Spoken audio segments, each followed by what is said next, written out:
Okay, so here we are, Bill, once again to review some of the materials we did late last week. So before getting into the use of the capnometer, I wanted to review a little bit of physiology involved, a little introduction to what this is all about.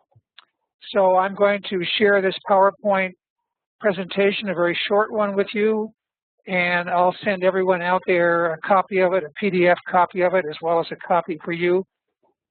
And so I'm going to start up the slideshow here. And here we are. Can you see this okay?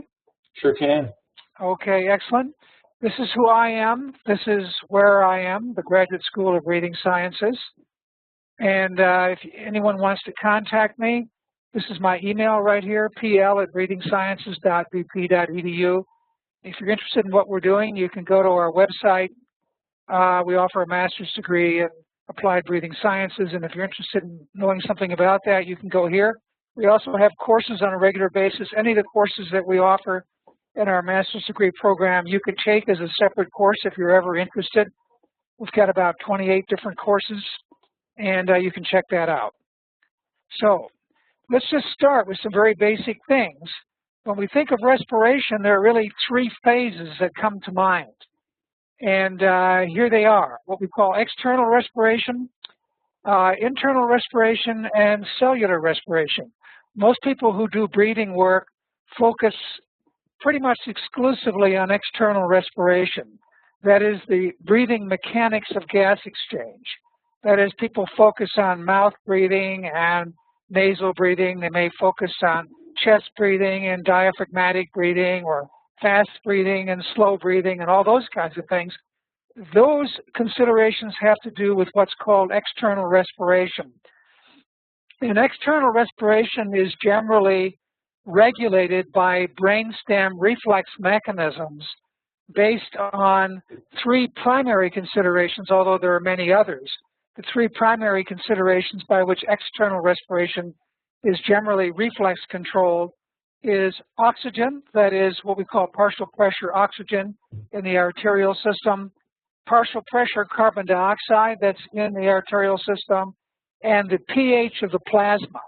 It's also regulated by the pH of the cerebral spinal fluid that surrounds these reflex mechanisms in the brainstem, in addition to the carbon dioxide level in that cerebral spinal fluid.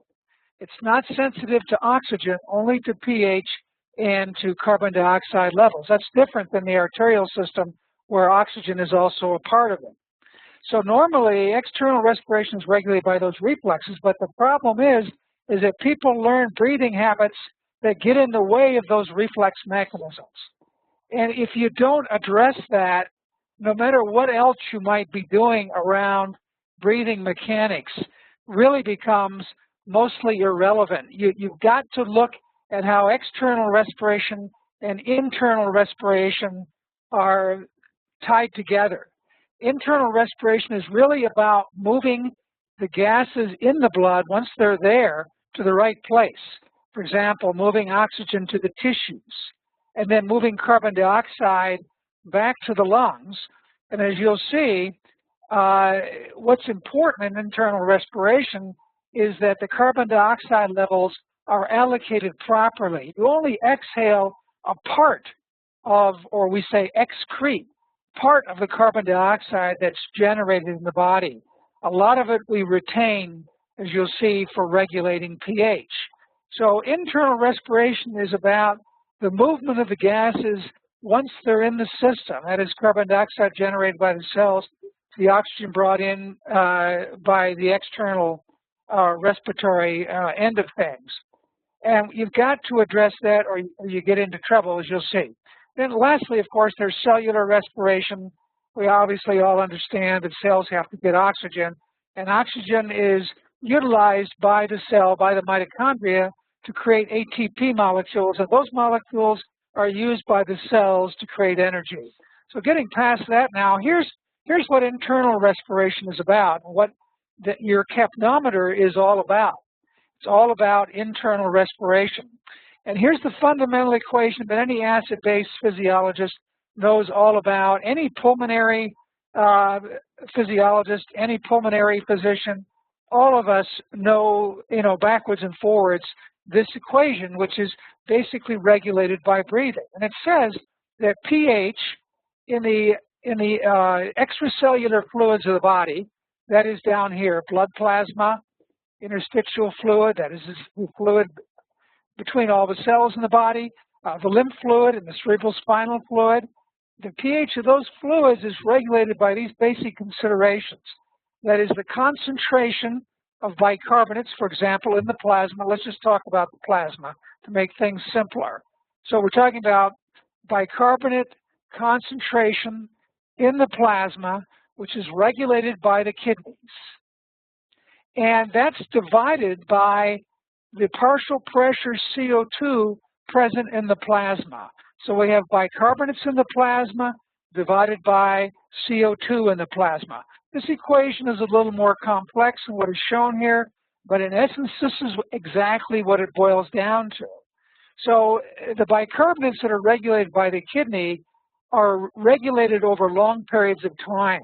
Changes take many hours or up to 4 or 5 days to bring about a change in the pH. On the other hand, the CO2 level is being changed from breath to breath. Literally from breath to breath, it's being regulated. So the pH in the body is being regulated moment to moment by your breathing. And it's absolutely fundamental to doing any kind of breathing training. So if you're focusing on mouth and nasal breathing and you're not paying any attention to how breathing is involved in internal regulation, internal respiration regulation, you're going to get into trouble. So central to understanding what we call respiratory fitness is this equation. It's called the Henderson-hasselbalch equation, the HH equation, which describes pH regulation in extracellular fluids. Okay, so this is fundamental to using a capnometer like the CapnoTrainer. So here we have CO2 exchange. It's important to understand that you excrete carbon dioxide and you retain it. It is absolutely essential that you retain the right amount of carbon dioxide. This pH depends on your regulating this CO2 level properly, and those reflex mechanisms operate based on it, unless we get in the way of it through our breathing habits. Everyone knows what the critical values of pH are, and we'll get back to that in a moment. The magic number is 7.4. We all know that, around what blood plasma should be. And the general range is 7.36 to 7.44. You go below 7.36, and we start talking about acidemia. You go above 7.44, we talk about alkalemia, or metabolic acidosis, or metabolic alkalosis. These are the edges, these are the extreme edges of the pH level that we like to maintain in the system. You go below about 6.9 and you die. You go above 7.8 and that's also fatal. So we have to stay within this limit. People generally never get to these limits unless they are extremely ill. So here, getting to the denominator of the equation, which is the CO2 regulation, basically if you don't breathe enough and you underbreathe, which is rare, you probably will never see it in your practice. You might, but probably not. I've never seen it in my work as a psychologist, not even once, in doing this since 1984. And if that happens, that in essence means that you're not breathing enough air. If a person is taking certain kinds of drugs, it may inhibit respiratory drive, and the pH could drop as a result because of the buildup of carbon dioxide below 7.36, and you suffer with respiratory acidosis. So by and large, what we're looking at in our work and the use of a CapnoTrainer is respiratory alkalosis coming about through dysfunctional habits that people learn. So what happens is if they start to take breaths that are a little too deep, or they're breathing a little too rapidly, or a combination, that pH will go above 7.44. You get respiratory alkalosis, and you get all kinds of major symptoms associated with it that are usually attributed to something other than the habit that your patient might have learned. And the effects can be really quite extreme. Here are the critical values on your instrument that you really want to be aware of. You'll see in using the software and the instrument, we have a line drawn at 35 millimeters mercury of carbon dioxide. As you'll see, we measure carbon dioxide as a gas, which means that we measure the pressure that the gas exerts. All gases are measured in terms of pressure. So we're looking at 35 millimeters of pressure. You'll see a little bit more of that in just a second. And if that pressure drops out of this window of 35 to 45 millimeters, that's problematic. That's equivalent to a pH of about 7.46 to 7.34. If you see your patient drop below 35, 30 to 35 millimeters, this is considered to be moderate to mild hypocapnia. Hypocapnia means carbon dioxide deficit. Too little carbon dioxide in the plasma. 25 to 30 is truly serious. You get all kinds of symptoms coming about from that on all kinds of levels. The central nervous system effects, autonomic nervous system changes, somatic nervous system changes in muscles and so on, etc. Anything lower than 25 is really severe. If you get down below 20, you're looking at things like fainting and blackout and that kind of thing. So hypocapnia is a arterial carbon dioxide deficit. That's abbreviated PaCO2. That means partial pressure arterial CO2 deficit. And that's what all this is about, respiratory alkalosis, hypocapnia. Now, when hypocapnia is the consequence of a dysfunctional breathing habit, we call it behavioral hypocapnia.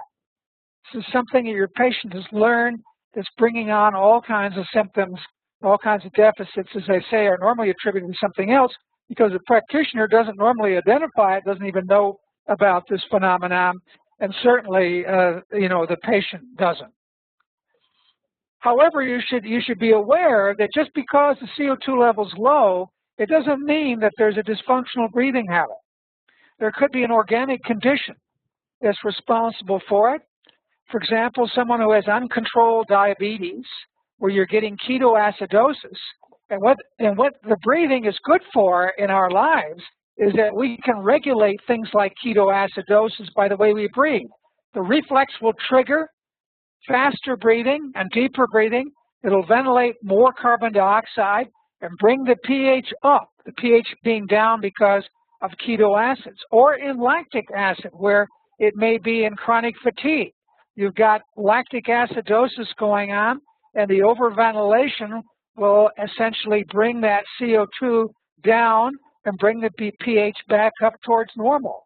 So if you've got chronic fatigue or during anaerobic exercise, one of the things that happens in anaerobic exercise is we start breathing very heavily, not because it gives us more oxygen, because it doesn't.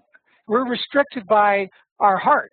Our heart restricts the blood flow. We don't get enough blood, so we have an oxygen deficit, and breathing more rapidly and more deeply isn't going to give you more oxygen. What it does is it starts to bring the pH up. If you're suffering with lactic acidosis because of anaerobic exercise, now your pH will come up as a result of the overventilation. So one has to be aware that these kinds of organic considerations might be involved, probably not in your work as a dentist. Here's an example of the effect of hypocapnia on the brain. This is oxygen content in normal breathing here. Red is high concentration, dark blue is low concentration. And in this particular slide that I got from a practitioner at Yale University School of Medicine, this was a scan that they did where they had the person overventilate for a minute or two, and this individual lost 40% of their oxygen content as a result of taking larger breaths. Now, you should be aware of the fact that people can overventilate like this, and there's no way you can tell without an instrument. People can be breathing as slow as 4 breaths per minute and be doing meditational kinds of breathing rates, but be over-breathing horrifically. Okay, so you can't make a determination simply by saying, oh my God, this person's breathing 20, 25 breaths per minute. They're from a respiratory point of view, they may be doing just fine. Okay, so here's behavioral hypocapnia will disturb all kinds of things, and I'm not going to go into this because we don't have time. But here, let's look at this last paragraph here. Behavioral hypocapnia or respiratory alkalosis may have profound immediate and long-term effects that may trigger, notice trigger, exacerbate, make things worse, perpetuate, or actually cause a whole variety of symptoms that may seriously impact health and performance. And these things may be emotional kinds of symptoms or cognitive or behavioral or physical, like it'll alter pain threshold, for example, bring on asthma symptoms and so on. It'll produce bronchial constriction, for example, and bring on asthma kinds of symptoms. Hypercapnia is excessive CO2. Again, you're unlikely to see this, but the person in this case will be above 45 millimeters of mercury. So capnography is really about the measurement of this, and you probably all know that capnometers are used in every surgery room probably in the world, used in every critical care unit probably in the world, used in every ambulance in the United States. It's a major industry. There are all kinds of capnometers out there. What's unique about what we do is we do educational capnography rather than medical capnography, which is about monitoring blood gases in critical care and surgery. This is one thing you need to be aware of, again, is that a capnometer measures the pressure that carbon dioxide exerts as a gas. That is, if you look at barometric pressure, you know, we talk about inches, the rest of the world talks about millimeters. What we call PB is barometric pressure, P is pressure, B is barometric, and every gas contributes to the total pressure. So every gas exerts what's called a partial pressure. That's where the partial pressure comes from. Like, for example, nitrogen has a partial pressure of 593 millimeters. That is, the total pressure at sea level is 760 millimeters, and 78% of that is 593 millimeters. So partial pressure nitrogen is 593. Partial pressure oxygen is about 159 in the atmosphere, which is about a little less than 21%. Argon is the next most common one. And carbon dioxide is the fourth most common gas, which is only about 0.29 millimeters partial pressure. In other words, it's almost zero. For our work, it's effectively zero. So the carbon dioxide in your office, from our perspective, is essentially zero, so that when a patient is breathing in, you're going to be measuring carbon dioxide in the room, which is usually close to zero. It may read as high as maybe 1 or even 2 millimeters on occasion. So that's something to remember, that essentially during the inhale, the CO2 levels are going to measure zero. This is the capnogram. And so in this instrument, if the person has just finished breathing in, they're down here at zero. The capnometer is measuring the CO2 in your office, which generally will be maybe a half a millimeter, although, as I say, could be as much as 1 or 2 millimeters if you're in a small office with the windows closed. Then as you breathe out, then you'll see CO2 starting to show up. That's the CO2 created by the cellular respiration, and it will rise, hopefully, to the normal range. The normal range being 35 to 40, the ideal number being about 40. So you can see 40 over here on the left, and as you end the breath, there's a transition between the exhale and the inhale, and during that transition, it'll flatline, or there'll be a slight rise. And at the very end, before the person takes a breath, you get a measurement that's called the end tidal measurement. You see right here, that tide refers to the tide of air as opposed to seawater. It's about air. So at the very end of the tide of the air, there's a measurement. That's called the end tidal CO2 level, which is what every physician looks at in critical care, because it reflects, this is the alveolar level of CO2, But the alveolar level is equivalent to the arterial level because there is equilibration in the lungs. That is, the blood that comes through the lungs equilibrates to the CO2 level that you maintain in the alveoli of your lungs. You want to maintain 40 millimeters in the lungs at all times so that when the blood flows through the artery, flows through the capillary bed in the lungs, it will equilibrate and return to systemic circulation with 40 millimeters. You want it to return with 40 millimeters. Okay, here's some things to remember. The capnograph, your CapnoTrainer, for example, does not measure how much CO2 is being exhaled.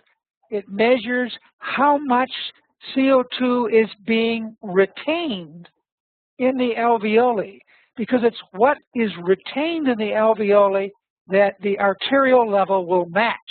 So there's equilibration that occurs in the alveoli, so you want to be sure, as one breathes, that you maintain the right CO2 level in those alveoli, so as the blood comes through, it gives off just enough CO2 so that it can maintain the correct level to balance that HH equation, that is, the pH of the blood and all the other extracellular fluids. Here's what it looks like on a CapnoTrainer. You can see a lot of things in the airflow. Here, this person is breathing in, breathing out. Breathing out. This is the alveolar level here. Breathing in. This is a gasp, so you can see gasping in the breath. Here's an aborted breath. Notice it doesn't go up to the normal level. CO2 won't change. If the person is actually overventilating, it's not going to change in one breath. This is an aborted breath. I can tell because of what I see to either side of it. So I can detect aborted breathing, which is plays a big role in dysfunctional breathing. So this person is gasping in almost every breath. Here's 3 gasps right here. And this is 1 aborted breath. Here's spasm in the breath. We can see the airflow. We see that spasm in here. Over here, you can see a lot of spasm. Here, that much more. Here's a struggle. You can see struggling in the breathing. As this person tried to breathe at 8 breaths per minute, they're struggling to try to do it. Here's 4 breaths per minute, trying to do it. And if you could see the breathing rate, you would see that they're failing. They're not actually able to do it. So you can see struggle in the breath very easily. So those are some of the things that you look for. We're going to move now to actually using the capnometer, and Bill's going to be our guinea pig here today. And I'm going to teach you the basics of the software and how to do that. And then Bill's going to walk us through it himself once I go through this. So, Bill, do you have your capnometer connected? I will connect it. Okay. I do have one question. Please. On the quick start. Yes. It shows the filter on the left side of the machine, and we connected it on the right side of the machine, which I think is correct. This is the intake. No, you don't want to connect. You want to connect it on the side we did last time. Yeah. Which is the one on the intake. Okay. You know, whatever that picture shows, it might have been the labels were reversed or something like that. So it's where the let's just sort of walk everyone through that. Let's hold up the instrument. Why don't you put me, I'm going to put you dead center in my screen so I can see you. You can see the CapnoTrainer there, and Bill is going to connect the USB cable. It's a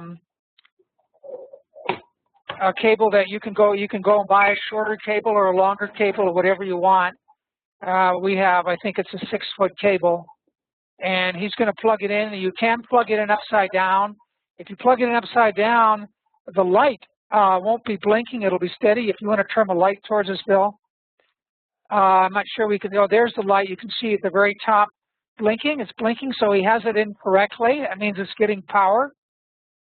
If that were a steady light, he would have it in upside down, and he would replace it. So now let's put the filter on. And he's going to take the filter, and he's going to turn it slightly till it's snug. He's not going to turn it hard, or you could break that. so it's snug. And then the next thing you do is you want your patient to put on the cannula first before you do anything else. So Bill's going to show you how to put on the cannula. We worked a little bit on that last week, which he puts it into his nose and then over his ears and under his chin. Not over his head, not over your head, Bill. Not over your head. You hold it up close. In the way, sorry. You're right, no problem. So he's going to put it in his nose and then over his ears. That's how you want to do it. And you want your patient to do it so they feel like they're the ones that are doing the breathing rather than somehow, you know, somebody else is doing the breathing, or somehow it's their body that's doing it and they aren't involved in it. So we like to have them put it on. And then, he's going to take the sampling hose. I'm going to hold up the sampling hose. He's going to attach it to the filter. And he's going to twist it slightly, not hard, so it's snug. So he's going to put that there, and he's going to turn that slightly. Okay, that's good. And he's going to take the other end, and he isn't going to jam it on. He's going to put it about halfway on, so it just covers the lip. Otherwise, there's going to be hell getting it off. You may have to even cut it off. Yeah. Okay, so there you are with that. And now, Bill, I'm going to make you the presenter. Here we go. And Bill is going to essentially share his screen with us.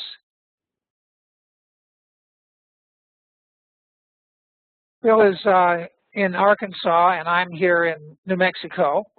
And so, Bill, if we could take us to your desktop.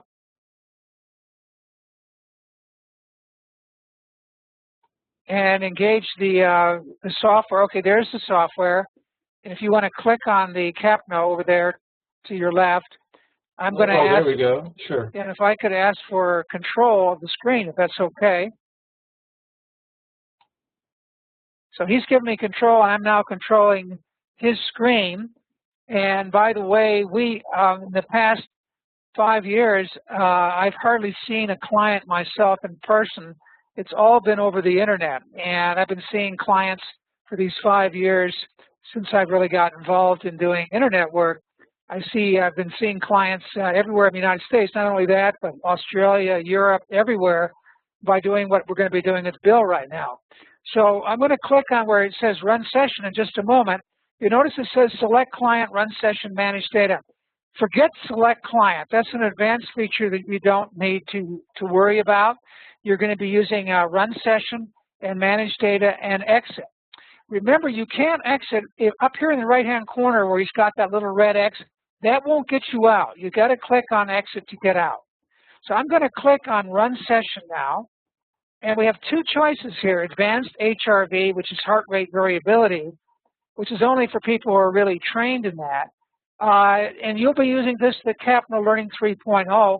And there is heart rate variability built into that too, so that you can do the basics without any problem if you're interested in doing heart rate variability work like HeartMath does. This does exactly the same thing that HeartMath does. So we've got that highlighted. Now we could double click that, or we can click on Start. I'm going to click on Start. Okay, now we can hear his instrument in the background. And the first thing that comes up, it says warming. We want to let it warm up the first time you use it for a minute or two. And that light on that CapnoTrainer is now constant and making the steady hum, which is the pump inside of the instrument, steadily drawing air at all times through the instrument. Right now it's just measuring outside. Well, we've got Bill connected, so we'll see what that is in a second. I'm just going to come up here, and the first thing is show you at the top of the screen there are a lot of options up here. Okay, the one we're looking at says Getting Started. Well, there's a card that comes with the Capno training. Maybe Bill could hold it up if he's got it there. There's a card which gives everything you need to know. You don't need to know anything more than it's on that card. There's 4 pages, and that's max of what you need to know. And then right here, this is the same thing as the card. If I bring this down, you can see it has all the same information the card has in case you ever want to see it. Now over here on the left, it says Getting Started. That's this card. Now there's a drop-down menu here, this little arrow I'm going to click on.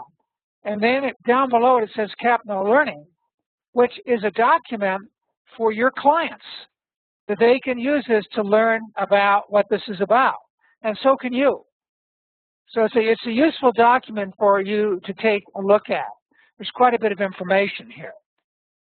Okay, I'm just going to leave that there, and I'm going to go next to where it says CO2 graph training. And I'm going to, all of these headings up here are all displays of live physiology, all of them. And the little drop-down menu next to it is instructions. So I'm going to click on CO2 graph training, and you know, bingo, here is a graph, a live CO2 signal of Bill's breathing, which we're going to look at here in a second. And then the little drop-down menu next to it, I'll click on that, and you'll notice it says Info CO2 Graph. If I click on that, it gives you instructions about how to use this screen. Okay, I'm going to go back, and I'm going to click on CO2 Graph Training again, and we're back. Now, there are various screens here. I'm not going to walk you through them all, but I'll just bring up a couple more to give you a feel for it. I could click on Mechanics Training. And here is a template for doing breathing training, which we'll look at a little more detail in a few minutes. And again, right next to it, there is a drop-down menu, Info Mechanics Training, and it gives you instructions about how to use this screen. Again, we want to go back to the same screen, click on Mechanics Training, and there we are. Or I might come over here as one more example. It says HRV, or here's one, heart wave CO2 training. And here is a screen that has the capnograms, or the live CO2 wave signal. And it's got more information down below. Actually, if you could see it, you can't see it because we don't have it hooked up. The heart rate would be on here also, and you would see a heart rate signal superimposed on the breathing signal, which we're not going to do. And down here, you see a running history. This is end-tidal CO2, and there's a running history. These are 20-second averages of these peaks here. Then we have breaths per minute. You notice Bill started out breathing pretty fast, but now he's down to about 4 to 6 breaths per minute down here. This is a running average of 20-second averages. This is heart rate. Of course, we don't have it hooked up, which would be average heart rate, and this would be average what we call heart rate variability, which we're not going to be looking at here. This is simply another screen. I wanted to show that to you. Again, there is a drop-down menu, and there are instructions about how to use it. So now I'm going to go back to the graph we want to practice on here, the CO2 graph screen. And notice we have 2 other screens at the bottom. This is the one I use all the time. I've got the end-tidal CO2, which are these peak values, average, 20-second averages. You know, you can see since we started, Bill's CO2 level has been climbing. And notice his breathing rate has been dropping. Okay, so this is a history of his breathing rate. Look here at the top, you notice this number. This is the last 20-second average was 37.3 on the end-tidal CO2 level. And the last average breathing rate was 5.5. Now notice here, this line is at 35. We're looking for people to stay above this line. They get below that line, we know they're slipping into hypocapnia. And you can't, when you do this work, just hook someone up and say, oh, this is great, like Bill's doing great, right? That doesn't mean he doesn't have a dysfunctional habit. Bill's comfortable with me, he's comfortable with his colleague professionals. Maybe when he goes out and works with his accountant, he isn't very comfortable at all. And whenever he's getting into a situation where he talks about finances, he starts to overventilate. And so we have a dysfunctional breathing habit that kicks in whenever he talks. He has to think about money, for example. Okay, so breathing habits, what this is all about. And so you need to learn how to recognize, to identify a breathing habit. What are the triggers of the breathing habit? What are the sustaining factors? How is that breathing habit serving that person? All kinds of interesting kinds of things we can do in assessing breathing habits. Now, right now, we're interested in the software. So let's look at the little bit you need to know. There isn't much. Now you notice we have been looking here we've been doing this with Bill for about 6 minutes. You can see here, 6 minutes, 20 seconds. If I wanted to look at the history here, I can go over here on the left.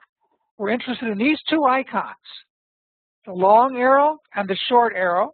We're interested in the magnifying glass, and ultimately we're interested in this little one icon. And that's all we're really interested in. So let's look. Let's click on the short arrow and see what happens. We've got a whole minute or 2 minutes worth of information on the screen, 5 minutes to 7 minutes. You click on it again. Now we've got 5 minutes of information on this screen. Click it again. We've got about 10 minutes on the screen, and so on, until we get back to the beginning, where this is where we started with Bill, and here's where we are. Now, one thing to realize is that when someone is talking, you're not going to have a continuous airflow through the nose. As a result, you're not going to get an accurate reading until they stop talking. Now, Bill was asking me last time, what about mouth breathers? What are we going to do with always mouth breathers? Well, the fact is that people who breathe through their mouths are always breathing through their nose as well. It may be a small amount of air, but we don't really care. In terms of being able to make a measurement, all we need is a continuous flow of air.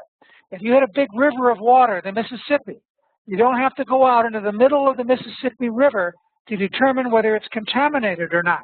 You can measure the water right on the bank. Just take a sample right at the edge of the river. Do the same thing with CO2. Okay, so again, I can change this back, see more, or I can go the other direction, click the long arrow, and I can go back to looking at a shorter time frame. The next icon is this magnifying glass. Now, I might want to look at this graph down below. Say this one over in the left-hand corner. I click on it. Then I click on the magnifying glass, and I can see just that graph. If I don't want to look at that anymore, I can click on the magnifying glass, and it takes me back. Or click on the upper graph, click on the magnifying glass, click on this short arrow, back it up, take a look. Those are really the only three icons you're going to use here, except for this one icon. And this one icon only applies to one display. That one display, actually two displays. It's the mechanics training. Okay, and you can see this ball is kind of fluctuating here. Where Bill is, it's a steady kind of movement of the ball, but we're working over the internet. You see that one icon is now lit up because I click on this upper graph. That one icon is lit up. I can click on it, and it produces a little window here, and it has 6 written here where it says breathing target rate. This ball is moving in such a way that if Bill were to track it, he would be breathing at 6 breaths per minute. Now, I'm going to change that. I'm going to essentially click on this arrow, or I can just write the number in. I'm going to double his breathing rate. In fact, I'm going to triple it. I'm going to bring it to 18 breaths per minute. I'm going to click outside of the box so the 18 will take hold. Then I'm going to click on the little X there, and now that ball is moving at 18 breaths per minute. And I'm going to ask Bill to track that ball for us and to breathe in as it goes up and breathe out as it goes down. And let's just have him do that for a moment and see what happens. Now you can see that right away down here on the right, Bill's CO2 level is starting to drop. Okay, so I'm going to ask Bill just to take little smaller breaths. To exhale completely, but make his inhale smaller. Shallow breathing. He exhales completely, but they're only small breaths. And you look what's happening. I'm going to click on this, and I'm going to hit the magnifying glass so we can see it better. And we can see what's going on here. I'm going to speed this up a little bit so we can spread it out. And now I'm going to click on another icon I'm going to show you, which is this little snowflake at the bottom. That freezes the screen. So notice that what Bill did is he started to breathe faster. He started to overventilate.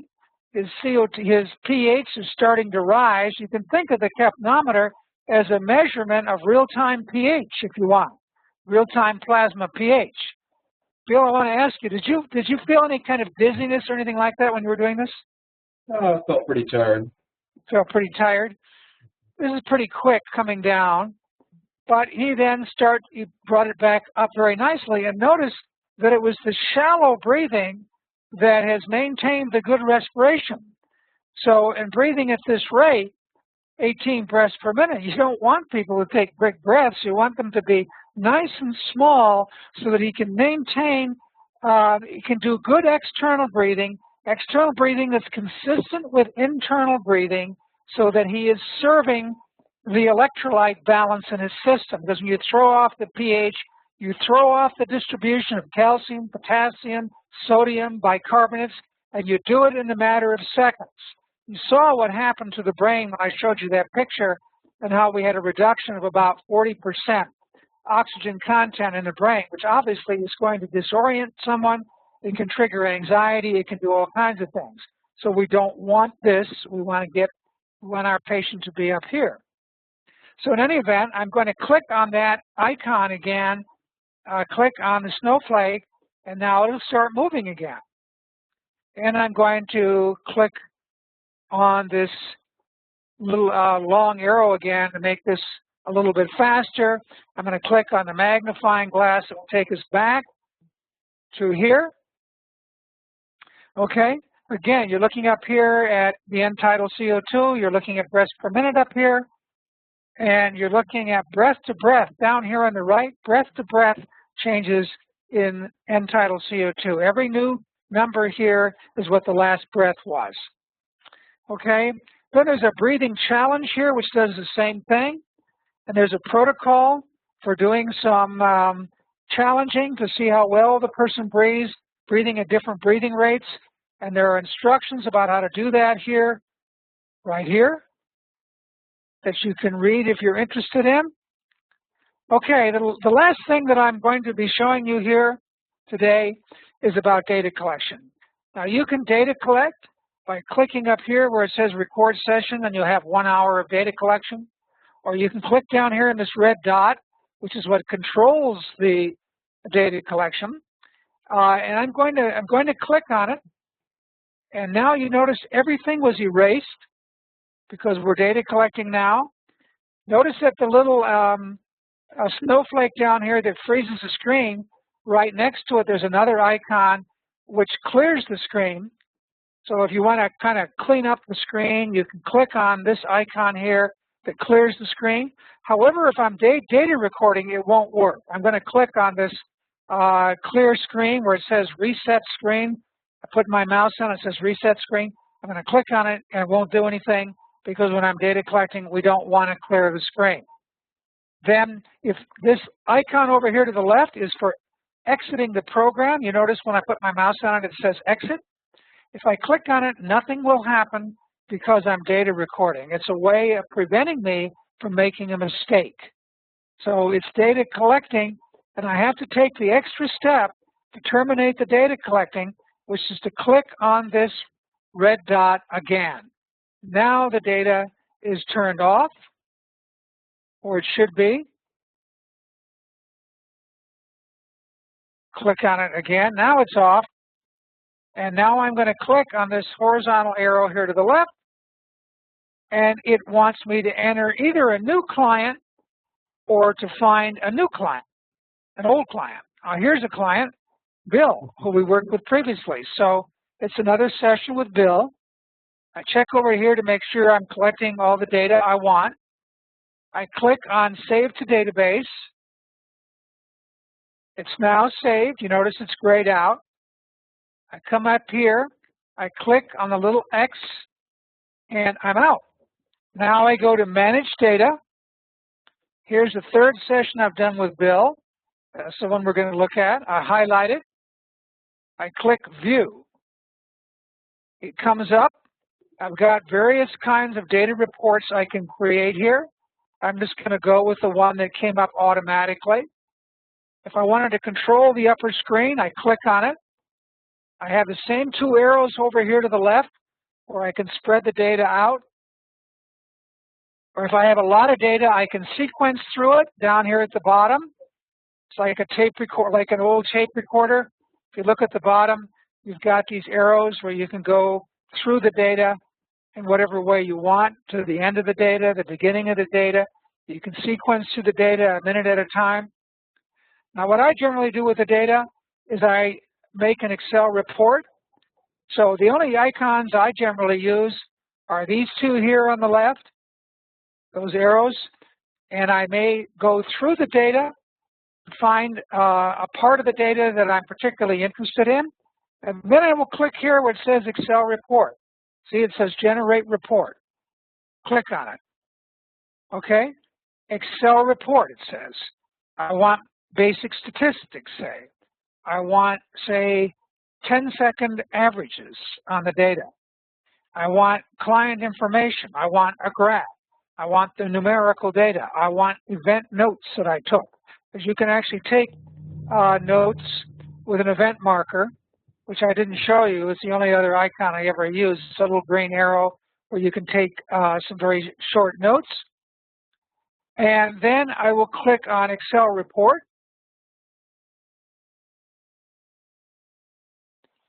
Waiting for it. We've got his Excel icon down here. We click on Excel. Okay, now we've got the data in Excel. Here's the graph.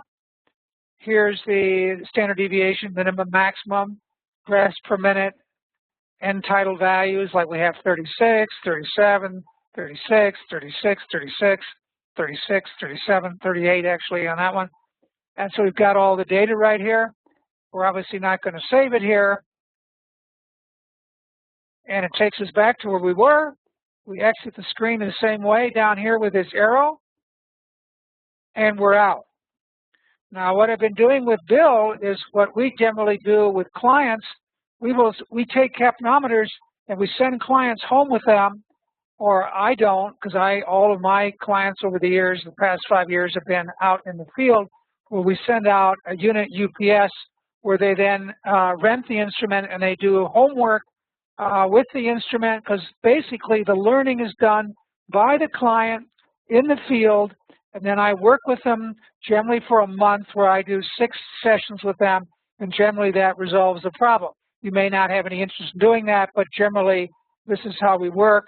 I'll get referrals from people all around the country and then can work with clients anywhere in doing this work. Anyway, Bill, questions that you might have that you think the group might be interested in? Well, you might repeat the answer you gave about nasal versus mouth breathing, and that it does not have an effect on the end-tidal line.